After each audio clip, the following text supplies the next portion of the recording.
In this video, we're going to talk about digital evidence and expert witness testimony in a criminal case. Anybody who is involved in handling seized computers, mobile devices, and other equipment in a criminal investigation may be called on a witness stand to testify.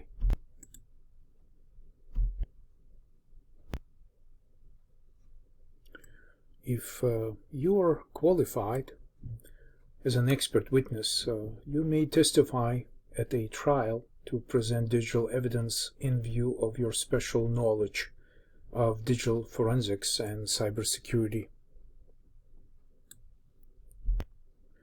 Often your testimony begins with direct examination by prosecutor or defense attorney, depending who has called you for the purpose to testify.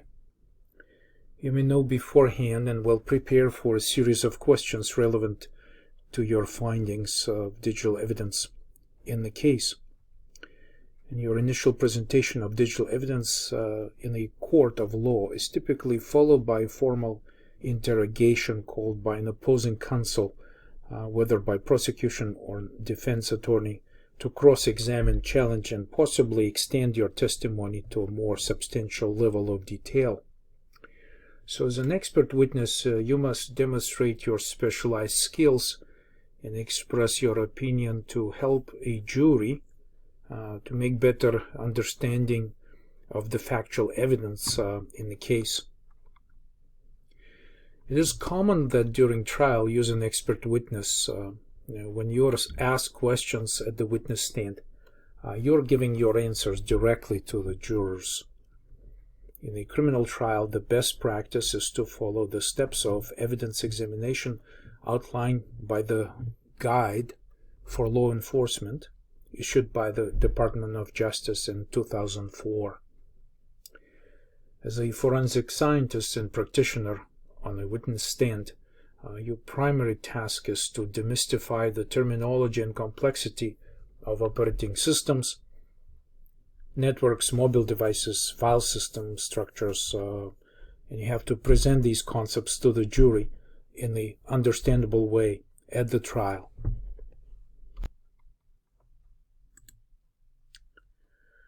The technology, of course, presents a big challenge to present the topics of hardware, software, other aspects in front of the judge and the jury.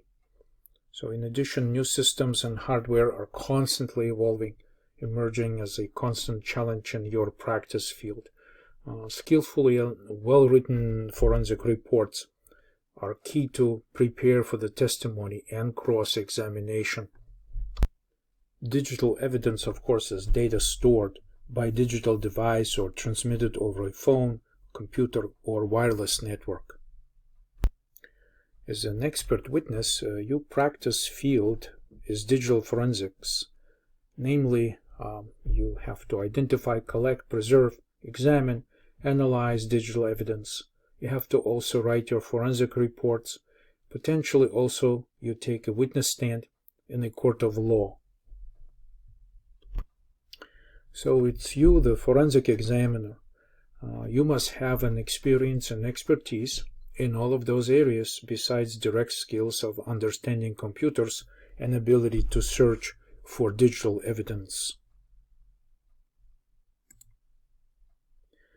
So once extracted, digital evidence normally is presented by an expert witness, as we already discussed, and at the trial, the tools and the technology itself is put through the Daubert guidelines.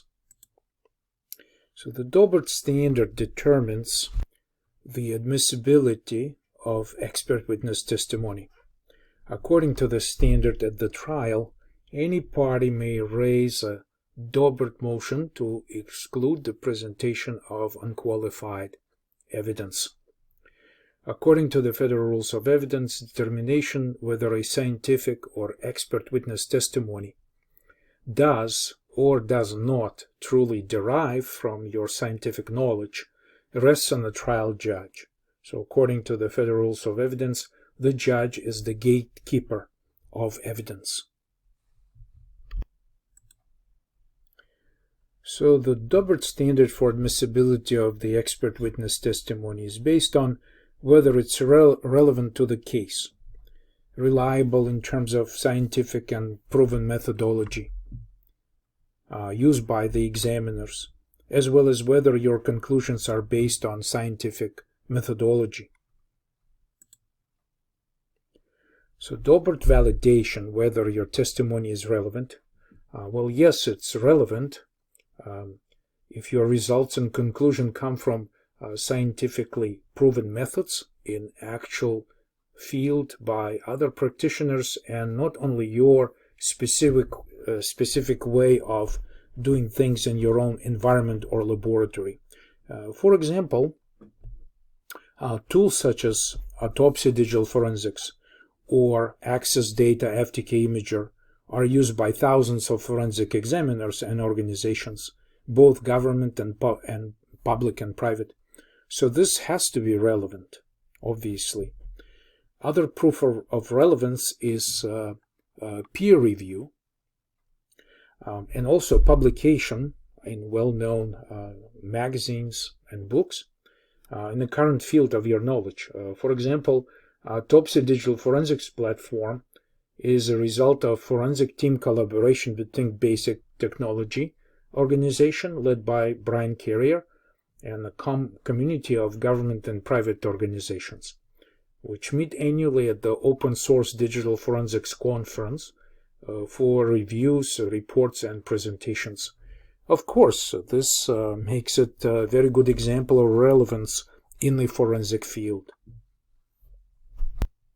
Another proof of relevance is statistically known rate of error.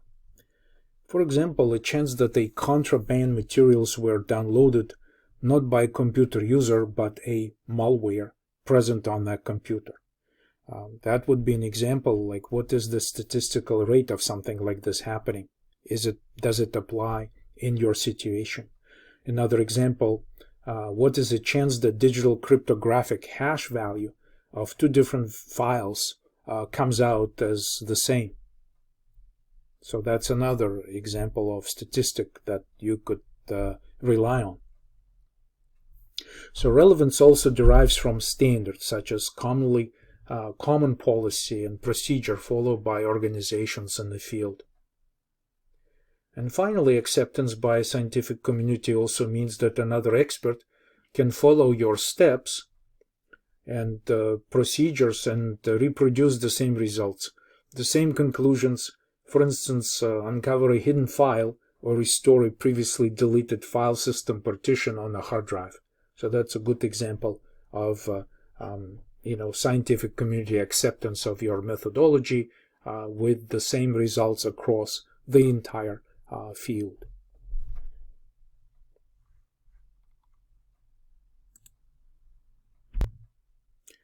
Daubert Standard with respect to digital evidence, for example, involving complex analysis of a file system, must demonstrate your ability to explain the core principles and organization of the file system itself. Not just the ability to point to a few specific files potentially containing the evidence. You have to demonstrate some in-depth knowledge in this subject.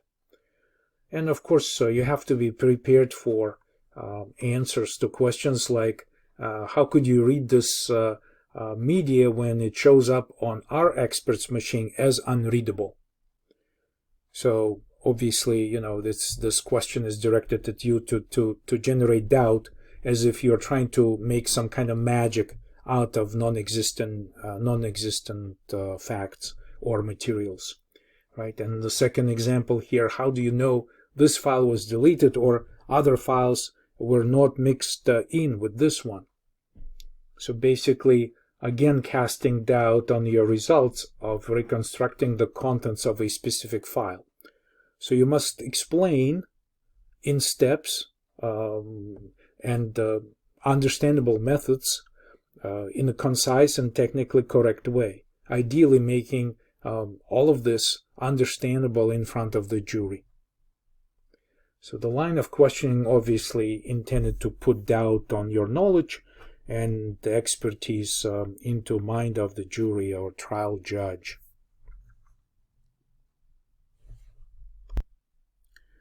So these are some highlights I wanted to cover with respect to the event when you're called to testify as an expert witness in a trial.